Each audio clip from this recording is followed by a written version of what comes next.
اب میں آپ کو جاوید اختر کے بارے میں بتا دیتا ہوں. پتا ہے آپ کو یہ جاوید اختر کون ہے؟ تو اب آپ میں سے بہت سارے لوگ بولیں گے نہیں مفتی صاحب یہ تو فلموں میں گانے لکھتا ہے، یہ تو فلموں کے اندر ڈائلاگ لکھتا ہے، فلموں کی اسٹوری لکھتا ہے. ارے بھائی، جاوید اختر کے جو پردادا تھے ان کا نام تھا علامہ فضل حق خیرآبادی. وہ انڈیا کے پہلے مفتی تھے جنہوں نے 1857 میں انگریزوں کے خلاف جو بغاوت ہوئی تھی، جو غدر ہوا تھا، اس وقت میں یہ فتویٰ جاری کیا تھا انگریزوں کی فوج میں بھرتی ہونا حرام ہے. آپ کو معلوم ہے کیا؟ ارے یہ مفتی کا پڑ پوتا ہے، یہ وہ بھی معمولی مفتی نہیں تھے، ان کے والد جو تھے وہ بھی مغل سلطنت کے جو ہے آفیشل مفتی تھے. انگریز گورنمنٹ نے یہ فتویٰ جاری ہونے کے بعد ان کو اٹھایا اور اٹھا کے جو ہے ان کو کالے پانی کی سزا دی اور انڈومان کی جیل میں لے جا کے پھینک دیا.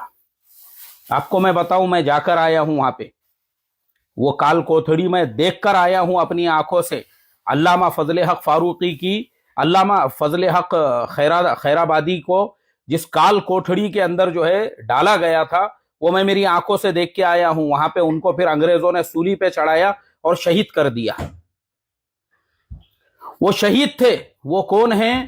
اسی جاوید اختر کے جو ہے پردادا تھے. ان کے دو بیٹے تھے، اسرار الحق مجاز، جن کو مجاز لکھنوی کے نام سے دنیا جانتی ہے، اور دوسرے بیٹے تھے مزتر خیرآبادی کے نام سے جو مشہور و معروف ہے.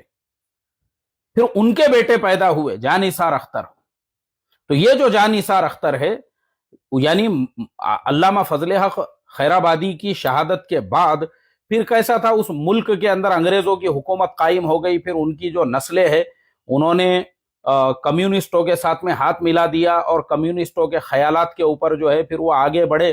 تو جو جاں نثار اختر ہے وہ تو 100% کمیونسٹ تھا، یعنی یہ جاوید اختر کے جو والد تھے وہ 100% کمیونسٹ. اسی لیے اس نے جو ہے جیسے ہی یہ جاوید اختر پیدا ہوا، ان کے دوستوں نے کہا کہ تمہارے گھر پہ اسٹالین پیدا ہوا ہے یا ولادیمیر لینن پیدا ہوا ہے. یہ جملے ہیں خود ان کے اپنے لکھے ہوئے.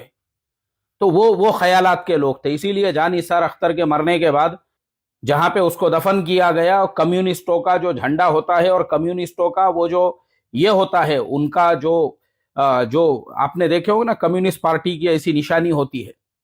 تو یہ لوگ کمیونسٹ اور دہریاتی خاندانی ہے، یہ پیدائشی ہے. یہ انہوں نے فراموش کر دیے کہ ان کے ہی خاندان کے، ان کے پردادا جو تھے انہوں نے انگریزوں کے خلاف میں فتویٰ دیا تھا، علامہ فضل حق خیرآبادی رحمت اللہ علیہ نے.